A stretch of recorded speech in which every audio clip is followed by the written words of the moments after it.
Bismillahirrahmanirrahim. Alhamdulillah nahmaduhu wa nasta'inuhu wa nastaghfiruh wa na'udzu billahi minasy syururi anfusina wa min sayyiati a'malina man yahdihillahu fala mudilla lahu wa may yudlil fala hadiyalah. Rabbi shrah li sadri wa yassir li amri wa hlul 'uqdatam min lisani yafqahu qawli. Allahumma inna nas'aluka 'ilman nafi'an wa rizqan thayyiban wa 'amalan mutaqabbalan. Insyaallah di video kali ini saya akan menjelaskan mengenai materi pertama atau materi paling dasar mengenai pratahsin, yaitu mengenal huruf-huruf hijaiyah. Sebelumnya, perkenalkan bahwa di kelas atau di i'tizaz ini ada 3 tingkatan. Jadi ada pratahsin, ada tahsin, juga ada tahfiz.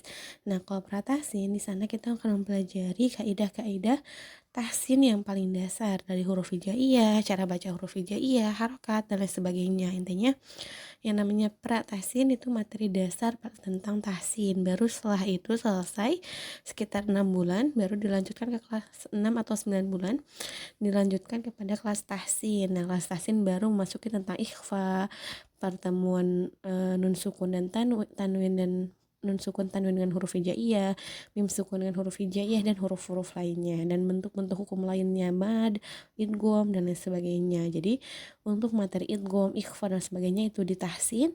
Di kelas tahsin ada kelas pratahsin, kita fokus ke materi paling dasar dan pelatihan atau terbiasa dalam pengucapan huruf-huruf hijaiyah yang benar. Lalu nanti setelah kelas pratahsin, lalu tahsin, baru setelah itu dilanjutkan dengan kelas tahfiz. Seperti itu. Nah, hari ini kita memasuki kelas pratahsin dengan pertemuan pertama, yaitu mengenal huruf-huruf hijaiyah. Oke, kita lanjut. Huruf hijaiyah adalah huruf alfabet dalam bahasa Arab. Nah, sebelumnya huruf hijaiyah yang sering kita dengar atau ketika kita sebutkan huruf hijaiyah, banyak di antara kita mengucapkannya a, ba, ta, tha, dan jim dan lain sebagainya. Itu kurang tepat karena sebenarnya huruf-huruf tersebut adalah huruf hijaiyah yang sudah diberi harokat. Adapun huruf hijaiyah asli atau murni, dia tidak dibaca seperti a, ba, ta, tha, tapi ada bacaan atau cara bacanya tersendiri setiap hurufnya. Jadi hari ini kita mengenal huruf hijaiyah yang murni, yang asli tanpa dimasuki harokat. Jadi kalau huruf hijaiyah yang murni atau asli bukan abatatha, tapi ada yang akan kita pelajari sekarang. Adapun abatatha itu adalah huruf hijaiyah yang sudah dimasuki oleh salah satu harokat. Huruf hijaiyah murni atau asli dalam bahasa Arab yang pertama yaitu ada huruf alif. Nah, seperti ini bentuknya, yaitu ini bentuk yang seperti ini namanya huruf alif. Lalu ada huruf ba, ta, tha, jim, ha, kha, dal. Nah, bukan da, tapi dal. Ini huruf hijaiyah asli, murni, tanpa harokat. Zal, ro, zai. Jadi bukan huruf za, tapi huruf zai. Sin bukan huruf sa, tapi huruf sin. Shin, sod, bod, to, zo, ain, ghain, fa, qaf, kaf, lam, mim, nun, waw, ha, lam alif, hamzah, dan ya.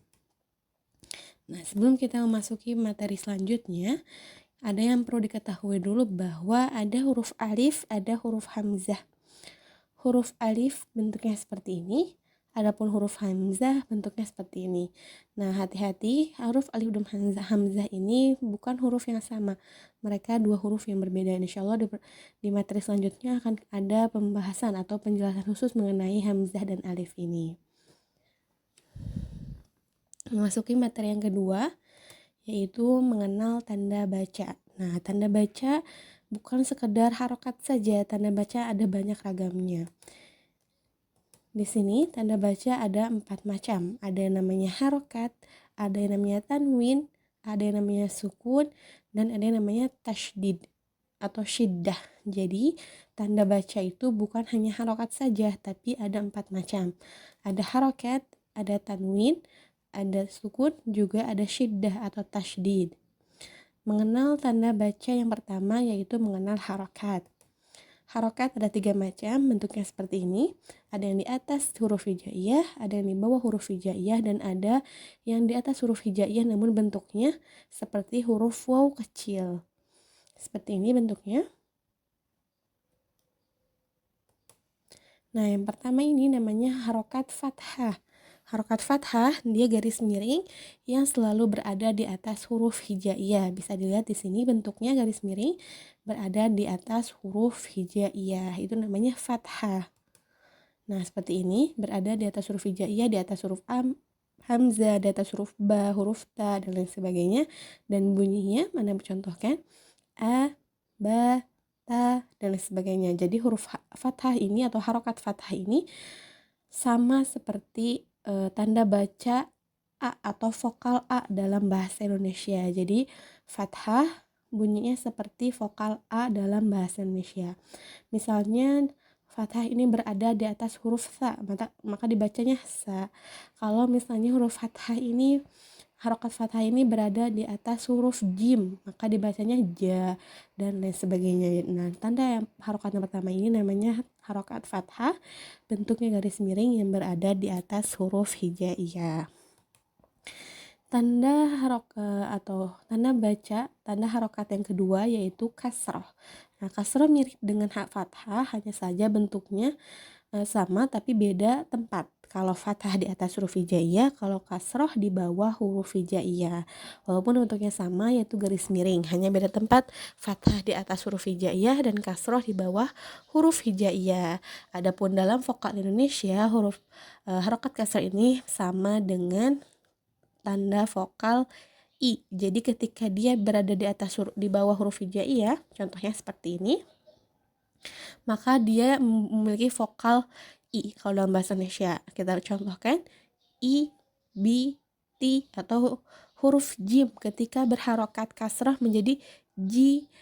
Huruf sin ketika berharokat kasrah menjadi Si, dan lain sebagainya. Lalu yang ketiga ada harokat dhammah. Nah, harokat dhammah ini bentuknya beda sendiri.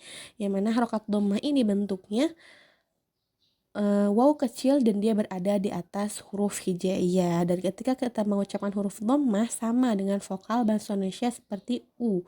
Dan dalam pengucapan dhammah ini hati-hati, mulut kita harus sempurna maju dan sedikit memonyong, karena memang dhammah itu artinya menggabungkan, jadi menggabungkan bibir atas dan bibir bawah. Jadi mulut kita harus dimonyongkan. Misalnya di sini contohnya ada harokat dhammah berada di atas huruf hamzah, ba, dan ta, maka dibacanya menjadi u, bu, tu. Dan jangan lupa ketika pengucapan huruf-huruf tersebut yang dhammah ini mulut kita harus dimonyongkan atau dimajukan agar memberikan haknya dhammah secara sempurna, seperti itu. Lalu selanjutnya mengenal tanda baca yang kedua yaitu ada tanda baca tanwin. Nah, tanwin juga sama, ada 3 macam. Ada tanwin fathah. Yang pertama ada tanwin fathah, yang kedua ada tanwin kasroh, yang ketiga ada tanwin dhammah. Bentuknya seperti ini. Ada tanda fathah 2 di atas huruf hijaiyah, ada tanda kasroh 2 di bawah huruf hijaiyah, dan ada tanda dhammah atau waw kecil di atas huruf hijaiyah dengan ada sedikit buntut seperti itu. Itu namanya tanwin dhammah atau dhammatain, akan kita pelajari. Tanda baca tanwin yang pertama yaitu ada fathatain atau tanwin fathah. Seperti ini bentuknya, dan dia berada di atas huruf hijaiyah. Kita lihat contohnya. Nah, ini berada di atas hamzah, huruf bata. Nah, pada asalnya tanwin ini berasal dari berakhiran nun sukun. Kalau di sini ada tanwin fathah atau fathatain, maka dia ada fathah dan berakhiran setelahnya huruf yang bertanda sukun. Contoh, di sana ada huruf ba. Ba diberi harokat tanwin fathah atau fathatain menjadi ban. Nah, ba-nya menjadi fathah dan setelah ba-nya ada nun sukun yang tersembunyi jadi ban. Yang ta juga sama, tanwin fathah atau fathatain, berasal dari huruf fathah yang setelahnya ada nun sukun. Jadi tan atau jan atau lan dan lain sebagainya. Lalu tanda baca tanwin yang kedua yaitu ada kasrotain atau tanwin kasroh.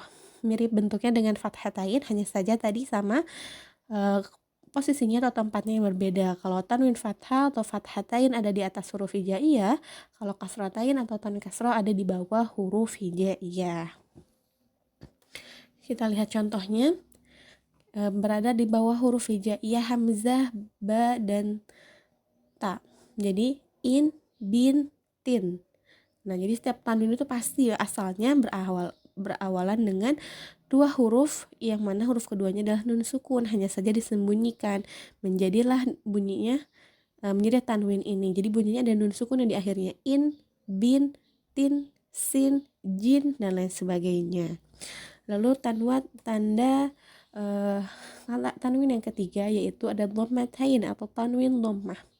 Nah, tanwin dhammah ini dia bentuknya beda dengan tanwin yang lain, yaitu bentuknya dengan waw kecil berada di atas huruf hijaiyah dengan ada sedikit buntut. Bisa dilihat di sini bentuknya, dan dia berada di atas huruf hijaiyah. Bunyinya seperti vokal U yang diberi tanda yang vokal U ditambah huruf N. Jadi bunyinya un, bun, tun, jun, sun, run, dan lain sebagainya. Selanjutnya ada tanda baca yang ketiga yaitu tanda baca sukun atau bisa disebut juga dengan tanda bacaan mati. Nah, tanda bacaan mati atau tanda sukun bentuknya seperti ini. Walaupun memang ada sebagian pendapat yang menyatakan bahwa bentuk sukun itu bulat sempurna atau bulat kecil gitu ya, bulat kecil sempurna bulatnya bulat gitu. Kalau ini kan tidak sempurna bulat ya, ada sedikit bolong atau ada sedikit celah, tidak sempurna bulat. Nah, ini tanda sukun, walaupun ada pendapat lain yang menyatakan tanda sukun itu berbentuk bulat sempurna. Namun anak pribadi lebih mengambil pendapat bahwa sukun itu atau tanda baca sukun bentuknya seperti ini tidak bulat sempurna, karena nanti di materi tahsin yang cukup dalam ada yang namanya sifrul mustadir, adanya sifrul mustatil, dan ketika kita menemukan tanda-tanda tersebut, tanda sifrul mustadir bulat sempurna atau sifrul mustatil bulat lonjong, nah itu akan ada kaidah khusus dalam kaidah mad dan waqaf. Jadi ada pembahasan khusus mengenai tanda-tanda sifrul mustadir bulat sempurna atau sifrul mustatil bulat lonjong. Namun tidak akan dibahas di kelas pratasin ini karena itu pembahasannya berkaitan dengan waqaf dan mad yang akan kita pelajari di materi kelas tahsin insyaallah. Jadi kalau anak pribadi lebih mengambil tanda sukun itu yang seperti ini, yang tidak bulat sempurna. Dan dia berada di atas huruf hijaiyah. Di sini tidak ada contoh dalam bentuk penulisannya ya, karena anak pribadi dalam laptop Ana tidak ada tanda sukun gitu. Jadi tanda sukunnya menggunakan bulat kalau dalam laptop walaupun makanya Ana sering menggunakan ketika menginginkan atau membutuhkan huruf hijaiyah bertanda sukun, biasanya Ana tidak memberi harokat, tidak memberi syakal gitu ya, tidak memberi tanda baca apapun gitu, karena di dalam laptop Ana kadang tidak ada tanda sukun yang seperti tadi, yang seperti ini. Jadi ummahat boleh mengambil pendapat yang bulat sempurna sukun itu, boleh juga mengambil pendapat yang sukun seperti ini. Kalau anak pribadi mengambil pendapat yang seperti ini. Kenapa?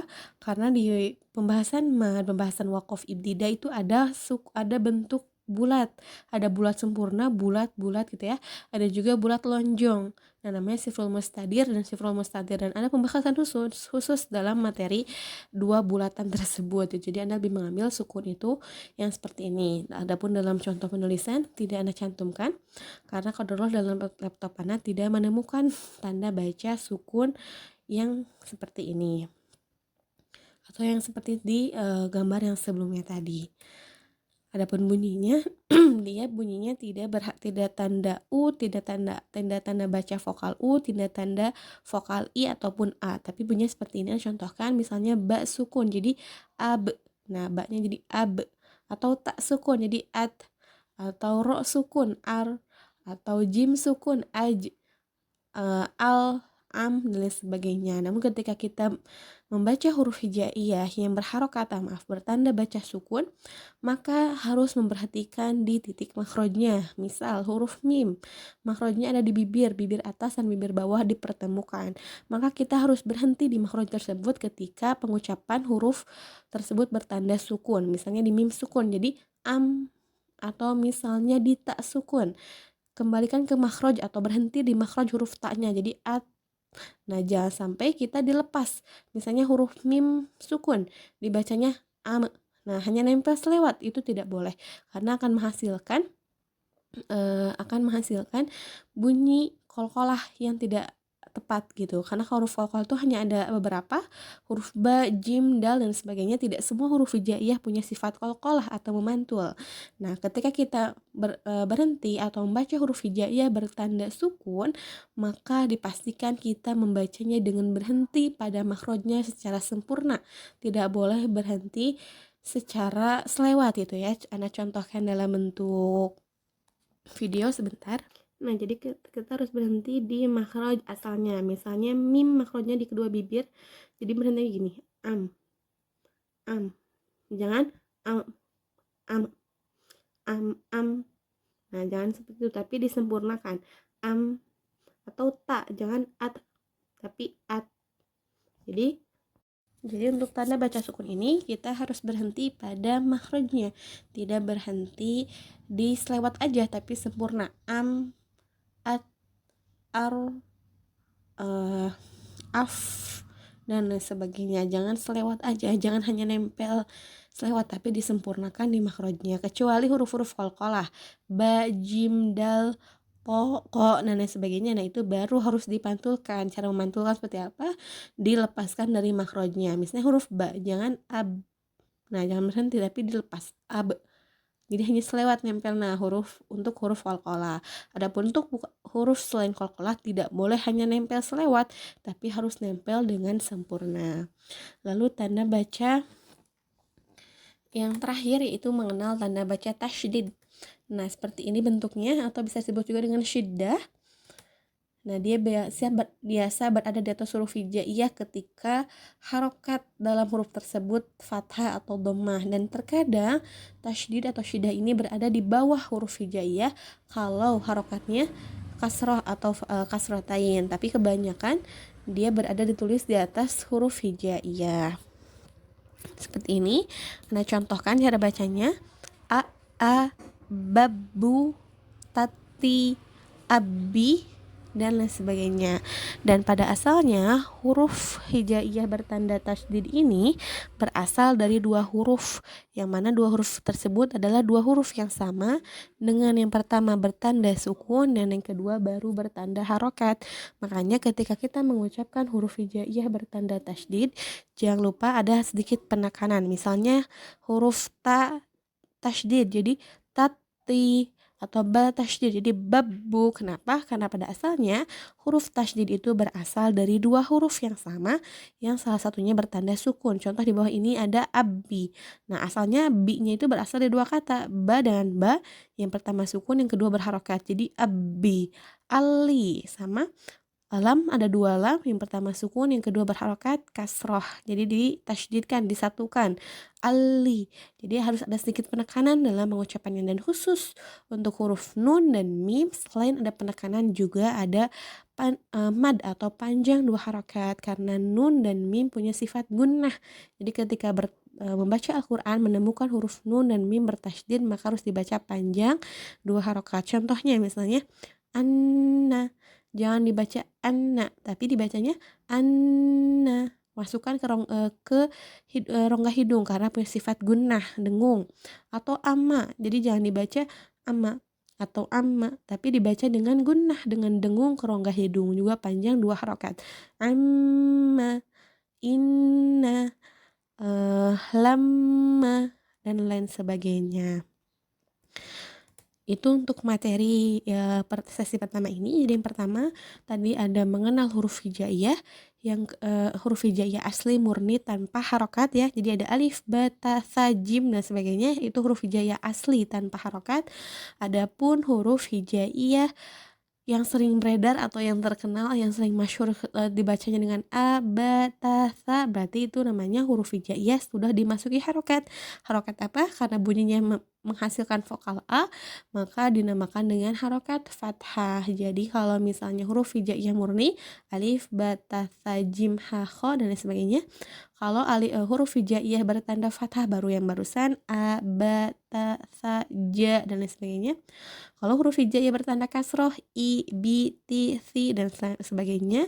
Dan huruf hijaiyah bertanda dhammah, u, bu, tu, su, dan lain sebagainya. Seperti itu. Lalu selanjutnya ada materi mengenai tanda baca. Tanda baca jadi ada 4 macam. Ada harokat dengan 3 bagian, harokat fathah, kasroh, dhammah.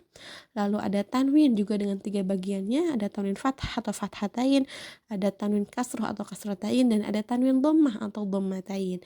Dan yang ketiga ada tanda baca sukun, dan yang keempat ada tanda baca tasydid. Dan khusus yang sukun boleh mengambil yang tanda sukun bulat atau yang seperti tadi Anda tunjukkan yang ada celah sedikit.